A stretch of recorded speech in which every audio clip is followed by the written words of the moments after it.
আসসালামু আলাইকুম ওয়া রাহমাতুল্লাহ। প্রিয় 2025 সালের এসএসসি শিক্ষার্থীবৃন্দ, আমার চ্যানেল মাধ্যমিক গণিতে তোমাদের স্বাগতম। টেস্ট পরীক্ষার পরবর্তী সময়ে তোমাদের গণিতের প্রস্তুতির পূর্ণতার জন্য দেশের স্বনামধন্য স্কুলগুলোর টেস্টের গণিত প্রশ্ন আমি সমাধান করে দেখাচ্ছি। আজকের এই পর্বে ডক্টর খাস্তগীর সরকারি বালিকা উচ্চ বিদ্যালয় চট্টগ্রামের ক বিভাগ অর্থাৎ বীজগণিতের অংশ নিয়ে আলোচনা করছি। এখানকার প্রথম প্রশ্নে তোমরা দেখতে পাচ্ছ বলা হয়েছে যে a = 3x - 2y এবং p = 2 + √5। ক নম্বর প্রশ্নে a = 5 এবং xy = 3 হলে 27x³ - 8y³ এর মান নির্ণয় করতে বলা হয়েছে। তো এই ক নম্বর প্রশ্ন সমাধান করার জন্য আমাদের যে a উদ্দীপকে দেয়া আছে a = 3x - 2y এই তথ্যটা দরকার। প্রশ্নে আবার বলা হয়েছে a = 5 হলে, তো a যদি 5 হয় তো তার মানে হচ্ছে যে 3x - 2y = 5 আর xy = 3 সেই মান ক নম্বর প্রশ্নেই দেয়া আছে। এখন আমাদের মান বের করতে বলা হয়েছে 27x³ - 8y³ এই রাশিটার। তো এটাকে আমরা a³ - b³ এর ফর্মে নিয়ে আসি। 3x³ যদি লিখি তাহলে সেটা এই যে 27x³ এর সমান হয়, আর 8y³ এটাকে লিখতে পারি হচ্ছে 2y³।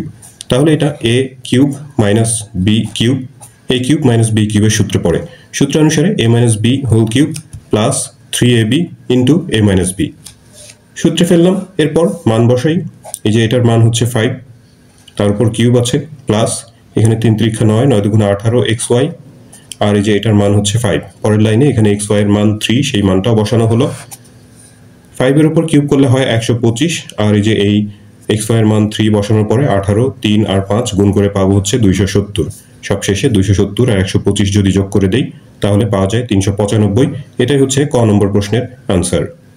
খ নম্বর প্রশ্ন একটু ভিন্নধর্মী প্রশ্ন, যদিও এটা বইয়ের মধ্যে আছে এটা, কিন্তু অনুশীলনীতে নাই। আর সাধারণত এরকম প্রশ্ন সাধারণ গণিতে আসে না। বলা হয়েছে যে a = 6 এর লেখচিত্র অঙ্কন করে ফাংশন কিনা যাচাই করো, যেখানে x এর মান -2 থেকে বড় বা সমান আর হচ্ছে 2 থেকে ছোট বা সমান। তো a = 6, a মানে হচ্ছে 3x - 2y, সেটা উদ্দীপকে দেয়া আছে। আর a যদি 6 হয় তো তাহলে আমরা পাচ্ছি 3x - 2y = 6। এখন এই যে সমীকরণটা পেলাম, প্রশ্নে বলা হয়েছে যে এই সমীকরণটা ফাংশন কিনা সেটা লেখচিত্র অঙ্কন করে নির্ণয় করতে বলা হয়েছে। আমরা এখান থেকে যদি y-টাকে এক সাইডে রেখে y-কে x এর মাধ্যমে প্রকাশ করি, 3x এই 6টাকে এ পাশে নিয়ে আসা হলো। এখানে y যুক্ত পদ, এটা ঋণাত্মক আছে বলে এটাকে ওই পাশে নিয়ে ধনাত্মক করলাম, প্লাস করলাম। এরপরে আবার উল্টো করে লিখলাম 2y-টাকে এ পাশে আর 3x - 6 ডান পাশে। সবশেষে y = 2টা এই পাশে নিয়ে ভাগ করে দিই। তাহলে y-কে x এর মাধ্যমে প্রকাশ করলাম। এখানে এই যে এই সমীকরণে x এর বিভিন্ন মান বসিয়ে হিসাব করে y এর মান পাওয়া সম্ভব। এখন x এর কোন মান বসাবো? প্রশ্নে বলা আছে যে x হচ্ছে -2 থেকে বড় বা সমান আর 2 থেকে ছোট বা সমান। তো -2 থেকে 2 পর্যন্ত যে সমস্ত সংখ্যা আছে সেগুলোকে x এর মান হিসেবে আমরা যদি বসাই, আমরা এখানে লিখেছি যে -2 থেকে বড় বা সমান আর 2 থেকে ছোট বা সমান x, এই ব্যবধিতে x এর মানের জন্য y এর মান নির্ণয় করি। তো -2 থেকে 2 পর্যন্ত হচ্ছে -2 1 0 1 2 এই সমস্ত সংখ্যাগুলো আছে। এই মানগুলো যদি এই যে এই সমীকরণে বসানো হয়, x এর মান যদি -2 বসাই, 3 × 6 -6 আর -6 -12 হয়, 2 দিয়ে ভাগ করলে -6 হয়। তার মানে y এর মান পাবো হচ্ছে -6। এভাবে করে x এর মান -1 0 1 2 এই সমস্ত মান বসিয়ে হিসাব করে y এর যে মানগুলো পাওয়া যায় সেগুলো এই সংশ্লিষ্ট x এর মানের সাথে নিচে লেখা হলো। এখন এই সমীকরণটার লেখচিত্র অঙ্কন করতে হবে। আমি এখানে তোমাদেরকে এই সাদা খাতাতে একটু দেখিয়ে দিচ্ছি কিভাবে লেখচিত্র অঙ্কন করবে। আমার কাছে এই মুহূর্তে লেখচিত্র নেই, তো সেটা কোনো ব্যাপার না। দেখো এখানে দেখলেই আশা করি যে বুঝতে পারবে। লেখচিত্রে তোমরা যে কোনো একটা দাগ বরাবর একটা x অক্ষ আর একটা y অক্ষ দিবে। x অক্ষ এইদিকে হচ্ছে ধনাত্মক দিক আর এদিকে x অক্ষের ঋণাত্মক দিক, এটাকে আমরা x প্রাইম দিয়ে সূচিত করি। ওপরে হচ্ছে y অক্ষের ধনাত্মক দিক আর নিচে হলো y প্রাইম অর্থাৎ y এর ঋণাত্মক দিক। এখন প্রথম যে মানটা আছে, আচ্ছা এখানে যে মানগুলো পাওয়া গেছে এগুলো হচ্ছে ভগ্নাংশ। তো এই ভগ্নাংশ থেকে এটা পূর্ণ সংখ্যায় হিসাব যদি আমরা করতে চাই তাহলে 2 ঘরকে 1 একক ধরে নিতে পারি, কারণ এখানে যে 0.5 2 দিয়ে গুণ করলে এটা পূর্ণ সংখ্যা হয়ে যাবে। তো এই কারণে x y অথবা শুধু ওয়াই অক্ষে 2 বর্গ সমান সমান 1 একক, অথবা দুইটা অক্ষেই 2 বর্গ সমান সমান 1 একক। তোমরা তোমাদের সুবিধা মতো একক ধরে তারপর হিসাব করতে পারো। ধরে তারপরে যদি এই বিন্দুগুলো যদি বসানো হয়, ধরো -2 -6, কোন দিকে হবে সেটা? -2, এই যে এটা হচ্ছে শূন্য বিন্দু, মূল বিন্দু। -2 হচ্ছে বাম দিকে, x এর মান ঋণাত্মক করে সেটা বাম দিকে, যে x এর ঋণাত্মক মান হচ্ছে এই পাশে, তো বাম দিকে 2 ঘর আসতে হবে, ধরো যে এখানে সেটা। এরপর -6 অর্থাৎ y এর মান হচ্ছে -6, তো y এর ঋণাত্মক মান হচ্ছে নিচের দিকে। তো ধরো 1 2 3 4 5 6 অনুমান করে আমি এখানে দেখাচ্ছি। মনে করো যে এই বিন্দুটা হচ্ছে -2 -6। এরপর আছে -1 আর হচ্ছে -4.5। -1 সেটাও বাম দিকেই হবে, আর -4.5 নিচের দিকেই হবে, ঋণাত্মক x এর y এর মান ঋণাত্মক হলে নিচের দিকে। এটা হলো 4, এখানে ধরে নিচ্ছি যে এখানে হচ্ছে 4.5। গ্রাফ পেপারে যেহেতু ঘর কাটা আছে, দাগ দেওয়া আছে, তো সেখানে সহজেই তোমরা গুণে সেটা বের করতে পারবে।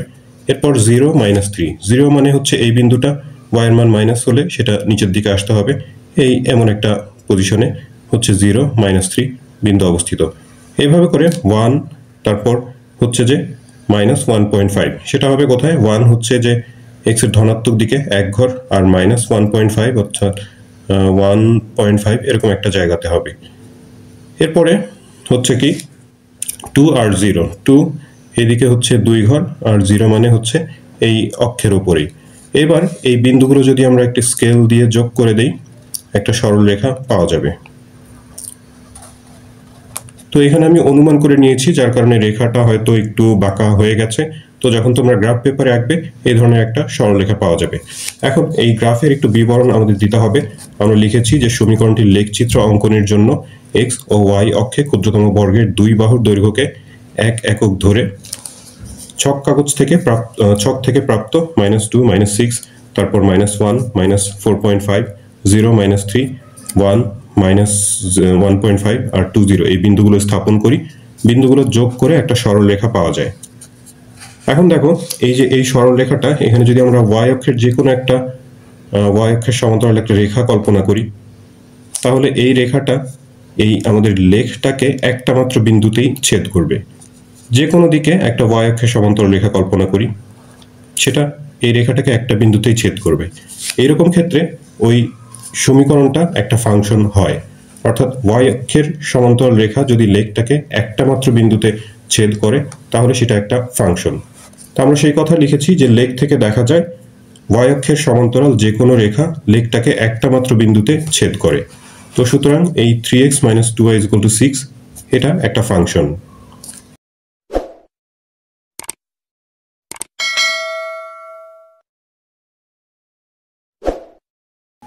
গ নম্বর প্রশ্নটা বেশ পরিচিত প্রশ্ন। p⁵ + 1/p⁵ = 610√5 এটা প্রমাণ করতে বলা হয়েছে। তো এর জন্য উদ্দীপকের p = 2 + √5 দেয়া আছে। আমরা এই যে এটা লিখে নিয়েছি।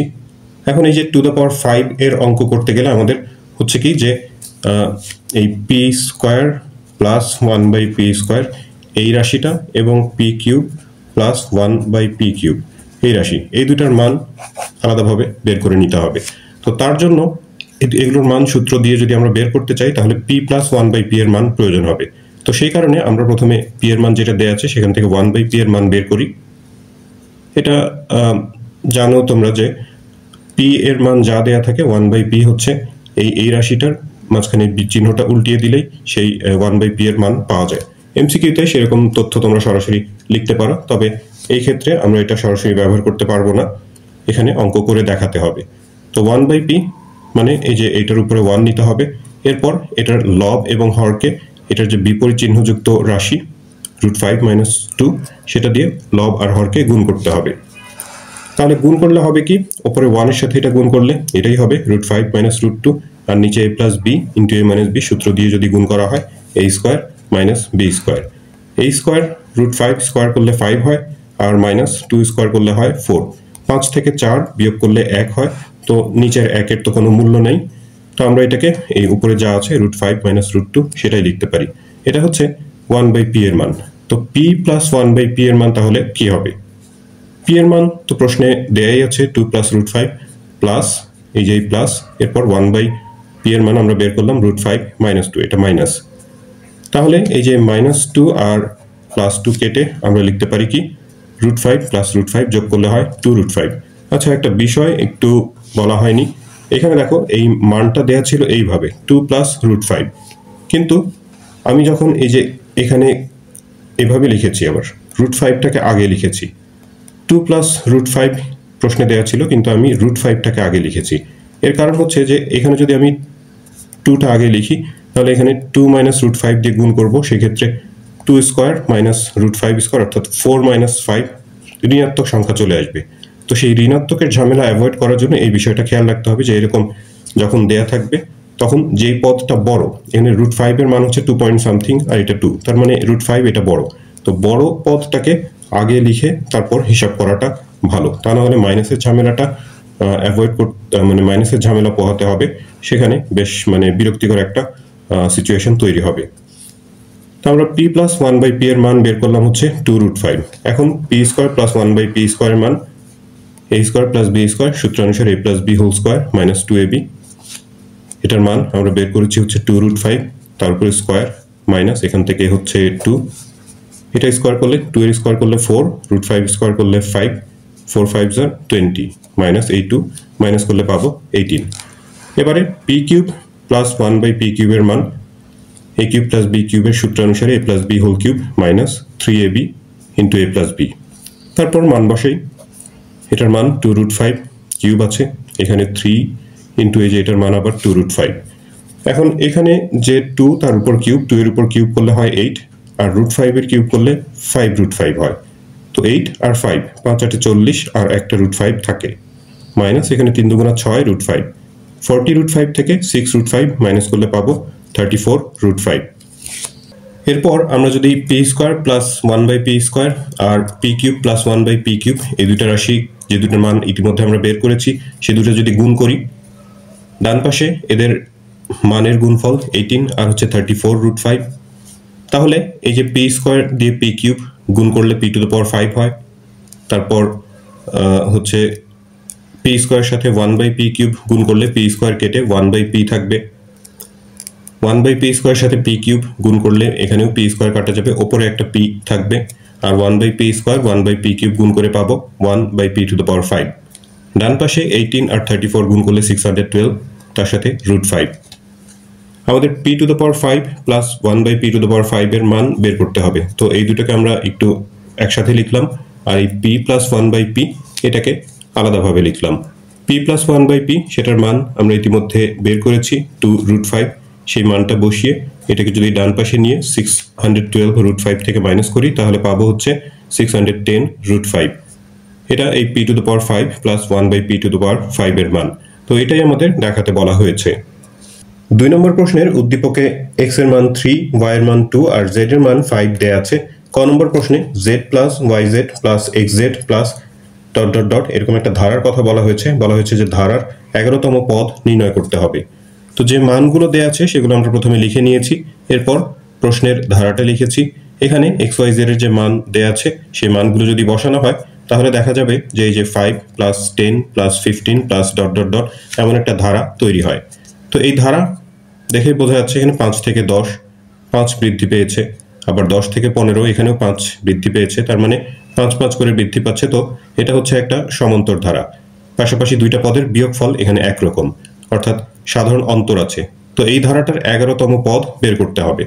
আমরা লিখেছি যে ধারাটার প্রথম পদ a = 5, সাধারণ অন্তর d, যে কোনো একটা পদ থেকে তার আগের পদ বিয়োগ করলেই সাধারণ অন্তর পাওয়া যায়, এই ক্ষেত্রে সেটা হচ্ছে 5। এখন 11তম পদ বের করতে হবে। n-তম পদের সূত্র অনুসারে আমরা জানি a plus n-1 into d, তাহলে 11তম পদের বেলাতে n হবে হচ্ছে 11, আর a আর d এর মান এখানে বসানো হলো। 11 থেকে 1 বিয়োগ করে হচ্ছে 10, তার সাথে যদি এই 5 গুণ করে দেই 5 10 50, তার সাথে এই যে সামনের 5 যোগ করলে পাবো 55। তো ধারাটার 11তম পদ হচ্ছে 55। এরপর খ নম্বর প্রশ্নে একটা লগারিদমের অঙ্ক, অনেক বড় একটা রাশি দেয়া আছে বাম পাশে, আর ডান পাশে ছোট একটা রাশি দেয়া আছে। তো আমরা বাম পক্ষটা লিখে নিয়েছি, ওপরে যে xyz এর মান দেয়া আছে উদ্দীপকে সেই মানগুলো লেখা হয়েছে।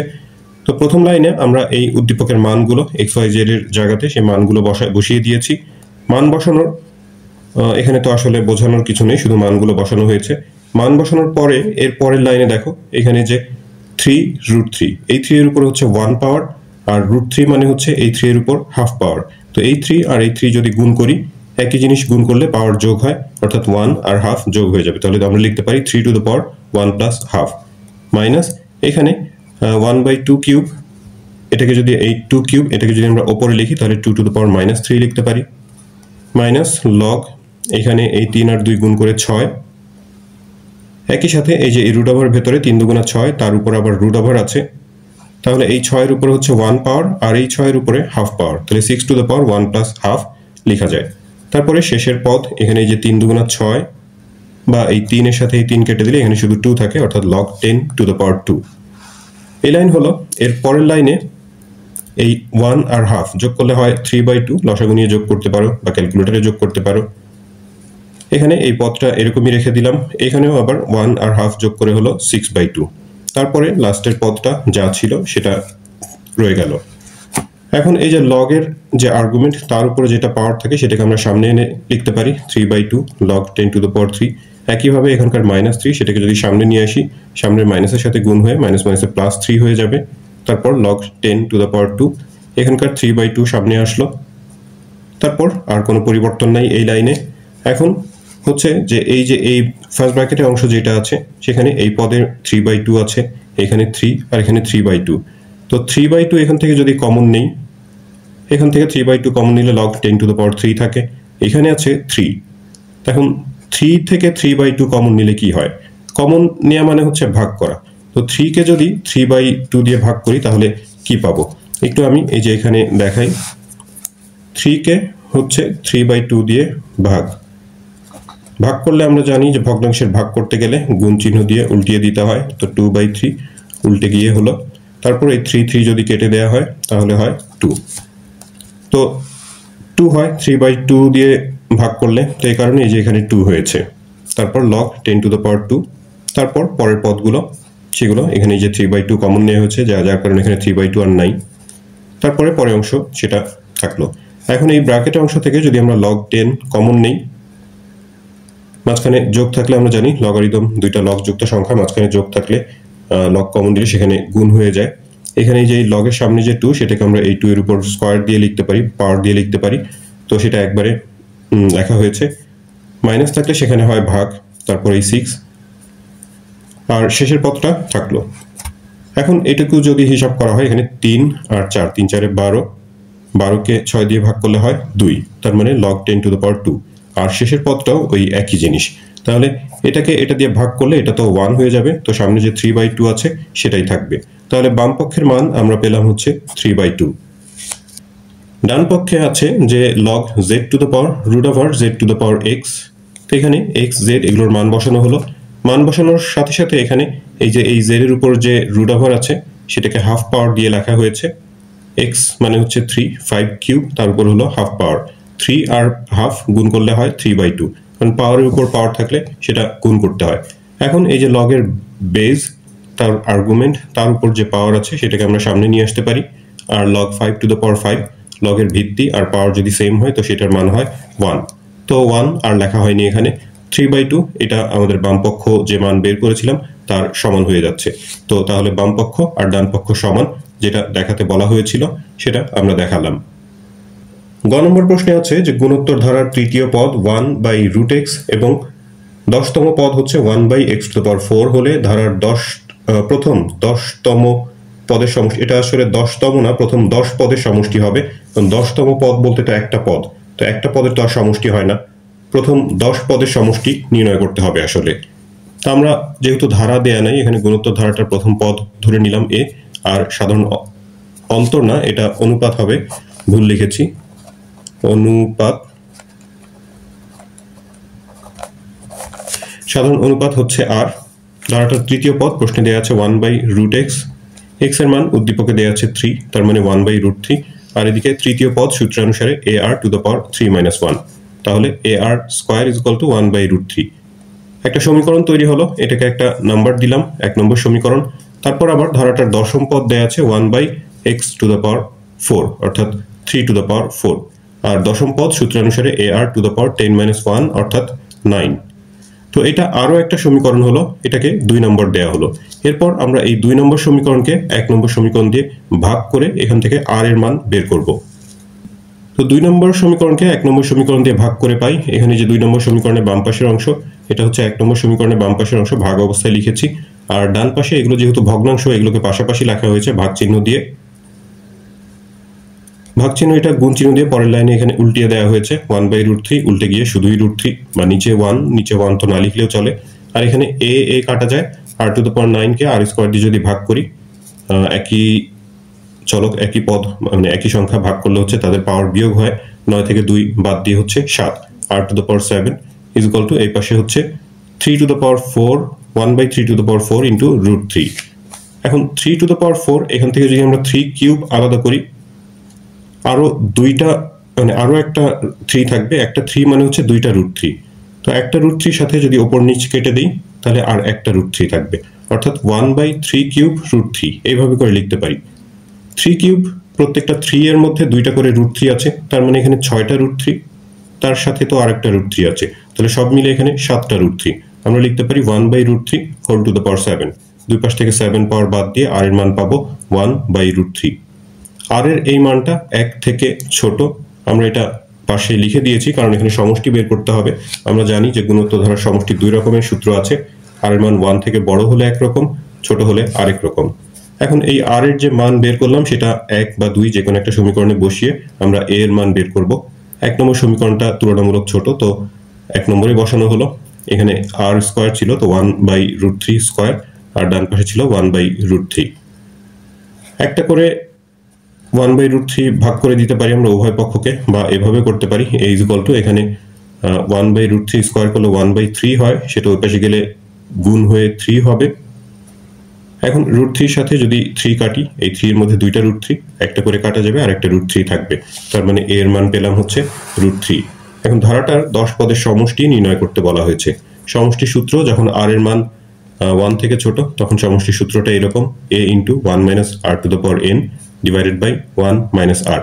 তারপর এখানে মান বসানো হলো, a এর মান, তারপর r এর মান, যেহেতু 10 পদ তার মানে n এর মান হচ্ছে 10, নিচে 1 - r 1/√3। নিচের অংশ এটা লসাগু নিয়ে বিয়োগ করার চেষ্টা করা হলো, যদিও কিছুই করা যায় না। আর এখানে 1/√3 এর উপরে 10 পাওয়ার দিলে 1/243 হয়, ব্র্যাকেটের অংশটুকু লসাগু নিয়ে বিয়োগ করা হয়েছে। তাহলে এই √3 এর সাথে হচ্ছে এই যে 242/243 এটা গুণ, আর নিচের অংশ এই যে আরো একটা ভগ্নাংশ, এটাকে যদি আমরা এখানে গুণ করে উল্টিয়ে দিই তাহলে পাবো হচ্ছে এই যে এরকম √3 × 242/243 এই √3টা ওপরে যাবে আর √3 - 1 নিচে। এই √3 আর এই √3 গুণ করলে হয় 3, তার সাথে যদি নিচের এই 243 কেটে দেই তাহলে 81 হবে, উপরে 242, নিচে 81 × √3 - 1। তো এটা এভাবেই রেখে দিতে পারি, ইতিমধ্যে এটা বেশ বড় একটা অঙ্ক হয়ে গেছে। তো ইচ্ছা করলে এখানে অবশ্য আরো হিসাব করা যায়, √3 + 1 দিয়ে লব হরকে গুণ করে নিচের রুট তুলে দেওয়া যায়, তো সেটা আর করছি না কারণ এই অঙ্ক ইতিমধ্যেই অনেকখানি হয়ে গেছে। 3 নম্বর প্রশ্নের ক তে বলা হয়েছে যে p/q = q/r = r/s হলে দেখাও যে প্রতিটি অনুপাতের মান p + q + r divided by q + r + s। তো বেশ ব্যতিক্রমী প্রশ্ন দেখা যাচ্ছে এখানে। ব্যতিক্রম এই অর্থে যে এরকম প্রশ্ন আসে না, অবশ্য বইতে আছে এগুলো প্রশ্ন। তো এই পুরো স্কুলের প্রশ্নটাই আমার কাছে বেশ মানে আনকমন লাগছে। তো মনে করি যে দেয়া আছে এগুলো, এই অনুপাতগুলো যেগুলো পরস্পর সমান প্রশ্নে দেয়া আছে সেগুলোকে আমরা k এর সমান ধরে নিয়েছি। এখন দেখাতে বলা হয়েছে যে p + q + r divided by q + r + s প্রত্যেকটা অনুপাতের মান হচ্ছে তার সমান, অর্থাৎ এই যে এই অনুপাত এগুলো প্রত্যেকটা হচ্ছে ওই প্রশ্নে যে যা দেয়া আছে সেটার সমান। তো এগুলোকে যেহেতু আমরা k ধরে নিয়েছি, এখন প্রশ্নে যেই জিনিসটা আছে, যেই রাশিটা, সেটাকে যদি k এর সমান প্রমাণ করতে পারি তো তাহলেই প্রমাণ হয়ে যাবে যে এই প্রত্যেকটা অনুপাত হচ্ছে ওই প্রশ্নের অনুপাতের সমান। তো আমরা করলাম কি, এটা k ধরার পর এই যে উল্টো দিক থেকে r/s = k, সেখান থেকে আমরা r এর মান লিখতে পারি r গুণন করে sk। তার আগের যে ভগ্নাংশটা আছে q/r সেটাও সমান k, এখান থেকে কিউ ইজ ইকুয়াল টু পাওয়া যাবে হচ্ছে আর কে। আর এর মান আমরা এই যে আগের লাইনে বের করেছি এস কে, এখানে যদি আর এর জায়গাতে এস কে বসানো হয়, এস কে তার সাথে আরেকটা কে গুণ করে এস কে স্কোয়ার। এইভাবে করে প্রথম অনুপাতটা পি বাই কিউ সেটাও সমান সমান কে। এখান থেকে পি এর মান পাওয়া যায় হচ্ছে কিউ কে। কিউ এর মান আমরা এই যে আগের অংশে বের করেছি এস কে স্কোয়ার, সেই মানটা যদি এখানে বসানো হয় তাহলে পি এর মান পাওয়া যাবে হলো এস কে কিউ। এখন যে উদ্দীপকের রাশিটা দেওয়া আছে P plus Q plus R divided by Q plus R plus S, এখানে যদি পি কিউ আর এর মান বসানো হয়, ওপরে যে পি কিউ আর এর মান বসানো হয়েছে, নিচে কিউ আর এর মান বসানো হয়েছে, এস এর তো আলাদা কোনো মান নাই, সেটা এরকমই থাকলো। এখন দেখা যায় যে উপর থেকে এস কে কমন নেওয়া যায় আর নিচে এস কমন নেওয়া যায়। কমন নিলে এই যে ব্র্যাকেটের মধ্যে যে রাশিগুলো থাকলো সেগুলো একই রকম, ওপর নিচ থেকে সেটা কেটে দিতে পারি, বাইরে এই এস এর সাথেও এস কেটে দিতে পারি, তো সমান সমান সেটা কে হয়। এখন কে মানে হচ্ছে আমরা এই যে প্রদত্ত যে অনুপাতগুলো দেওয়া ছিল সেগুলোকে আমরা কে সমান ধরে নিয়েছিলাম। তো তার মানে হচ্ছে কি, যেহেতু এই যে এটা সমান সমান কে হলো, তার মানে যে অনুপাতগুলো দেওয়া আছে সেগুলো প্রত্যেকটাই এর সমান। তো এটাই আমাদের দেখাতে বলা হয়েছিল, আমরা শেষে লিখে দিয়েছি, অর্থাৎ প্রতিটি অনুপাতের মান P plus Q plus R divided by Q plus R plus S. খ নম্বর, এটা আরেকটা আনকমন প্রশ্ন। a is equal to B is equal to 1 হলে প্রমাণ করো যে রুট এক্স একটা অমূলদ সংখ্যা। উদ্দীপকে যে একটা সমীকরণ দেওয়া আছে সেখানে a আর b এর মান 1 বসাতে হবে। তো উদ্দীপকের সমীকরণটা হচ্ছে এটা। এখন a b সবই যদি 1 হয় তাহলে 1 ইনভার্স, এখানে 1 ইনভার্স, 1 এর ইনভার্স করলে 1ই হয়, 1 ইনভার্স মানে হচ্ছে 1/1, তো সেটা তো 1ই হবে। এখানে 1, তো 1 আর 1 যোগ করলে হয় 2, আর এই পাশে 10x ইনভার্স আছে, x ইনভার্স মানে হচ্ছে 1/x, তাহলে 10 এর সাথে গুণ করে 10/x লেখা যায়। তো 10/x যদি 2 হয় আর গুণ করলে 2x ইকুয়াল টু 10, তার মানে x ইকুয়াল টু 5। x এর মান পাওয়া গেছে হচ্ছে 5। আমাদের প্রশ্ন হলো যে দেখাতে হবে যে রুট x একটা অমূলদ সংখ্যা। রুট x, x এর মান যেহেতু 5 বের করেছি, তার মানে রুট 5 একটা অমূলদ সংখ্যা, সেটা প্রমাণ করতে বলা হয়েছে। এই যে দেখতে পাচ্ছ যে রুট x এর মান যেহেতু আমরা 5 বের করেছি তাহলে রুট 5। এখন রুট 5 অমূলদ সংখ্যা প্রমাণ করতে হবে। অমূলদ সংখ্যা মানে হচ্ছে কি, যে সংখ্যাকে পি বাই কিউ আকারের দুইটা পূর্ণ সংখ্যার ভগ্নাংশ আকারে যে সংখ্যাকে প্রকাশ করা যায় না সেটা হচ্ছে অমূলদ সংখ্যা। আর মূলদ সংখ্যাকে পি বাই কিউ আকারে অর্থাৎ পূর্ণ সংখ্যার অনুপাত আকারে প্রকাশ করা যায়। তা আমরা এটা ধরে নিচ্ছি যে রুট 5 একটা মূলদ সংখ্যা। এটা ধরে নেওয়ার কারণ হচ্ছে যে অমূলদ যদি প্রমাণ করতে চাই সেটা মূলদ কিনা জানা দরকার, কারণ সব সংখ্যাকে মূলদ আর অমূলদ এই দুইটা শ্রেণীতেই ভাগ করা যায়। এখন মূলদ সংখ্যা প্রমাণ করে যদি মানে মূলদ সংখ্যা ধরে নিয়ে যদি এটা মূলদ সংখ্যা হিসেবে প্রমাণ করতে পারি তাহলে তো সেটা অমূলদ হওয়ার কোনো চান্স নেই। আর যদি এটা মূলদ সংখ্যা প্রমাণ করা না যায় তাহলে বোঝাবে যে সেটা অমূলদ সংখ্যা।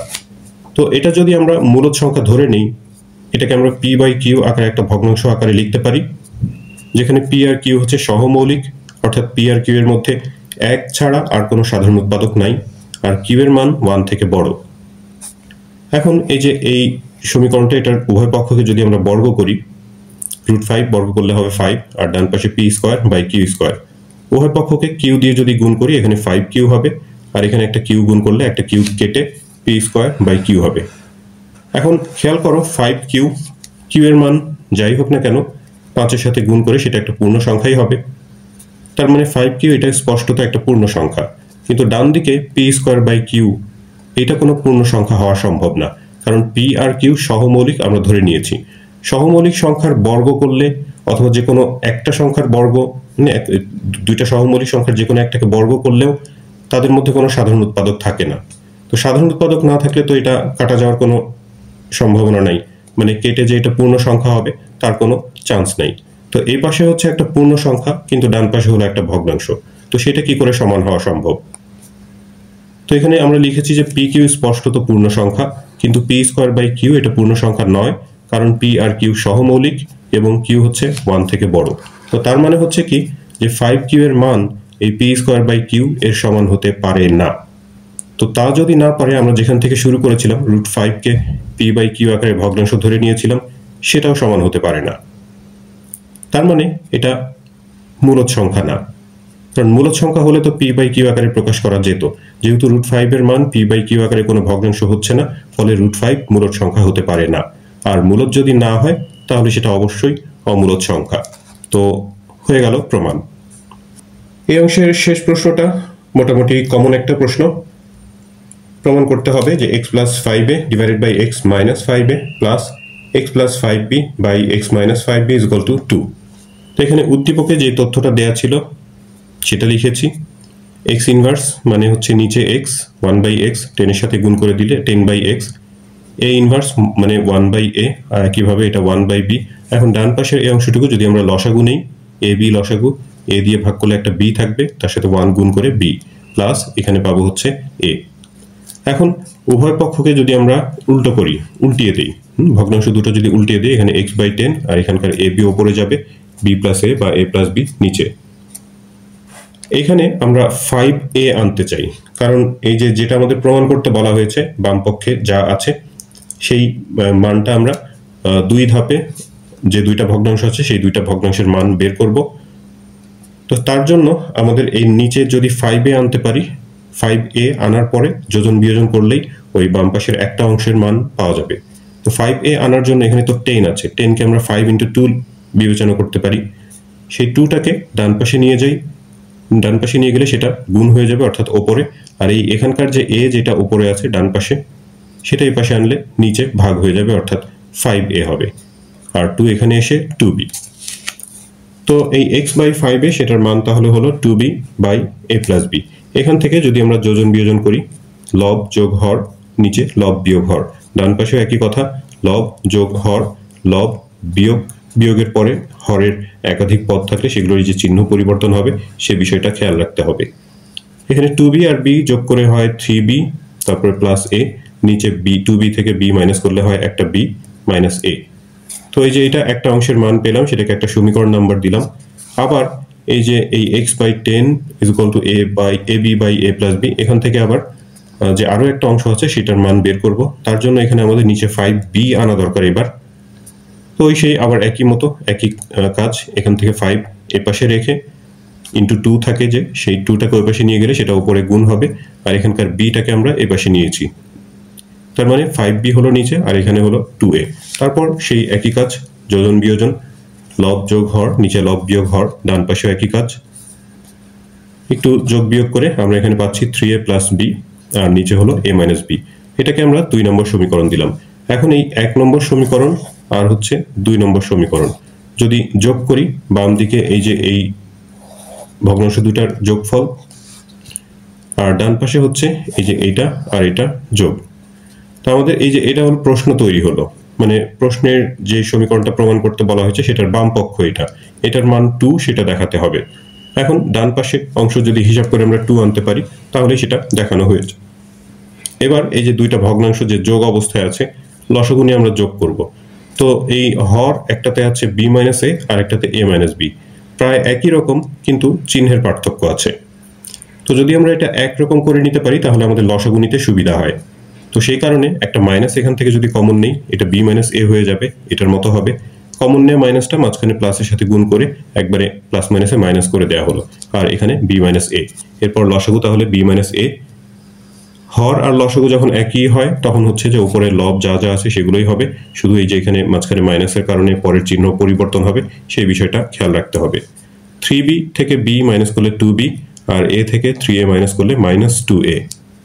উপর থেকে একটা 2 কমন নেওয়া যায়, কমন নিলে b মাইনাস a থাকে, আর নিচে তো b মাইনাস a আছেই। ওপর নিচ থেকে যদি আমরা b মাইনাস a কেটে দিই তাহলে পাবো হচ্ছে 2। তো এটাই আমাদের দেখাতে বলা হয়েছে। তো শিক্ষার্থী বন্ধুরা, এই ভিডিও থেকে তোমরা যদি উপকৃত হয়ে থাকো তাহলে চ্যানেলটি সাবস্ক্রাইব করার এবং বন্ধুদের সাথে শেয়ার করার অনুরোধ জানাচ্ছি। তোমরা সবাই ভালো থাকবে, প্রার্থনা তোমাদের সবার জন্য। আল্লাহ হাফেজ।